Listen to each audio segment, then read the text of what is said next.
Hello guys, twins ভাইপোদের জন্মদিনের blog নিয়ে চলে আসলাম। সকালবেলা লুচি তরকারি খাচ্ছি আমি আর নেহা।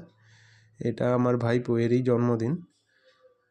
আর এটা আরেকজন, এদের দুজনের বার্থডে আজকে। এই আমার মা, কাকি, আমার ওয়াইফ, আমার ঠাকুমা বসা ঘরের সামনে। আমরা সবাই রাস্তায় একটু ঘোরাঘুরি করছি, তারই ফাঁকে একটু ভিডিও ফটো তুলছিলাম। তারপরে বার্থডে উপলক্ষে কেক কাটা হলো। দুপুরে খেতে বসে গেলাম। প্রথমে কেক খেলাম, বার্থডে কেক ছিল। তারপরে স্যালাড দিয়ে ভেটকি মাছের ফিশ ফ্রাই, খুব ভালো লাগলো।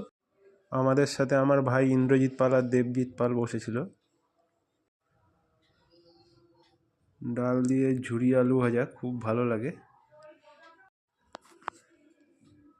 এরপর আসলো কাতলা মাছ।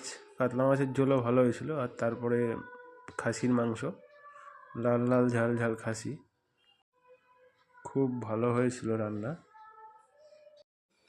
শেষ পাতে চাটনি, পাঁপড়, মিষ্টি দিয়ে আজকের ব্লগটা এখানেই শেষ করলাম। সবাই ভালো থেকো, সুস্থ থেকো।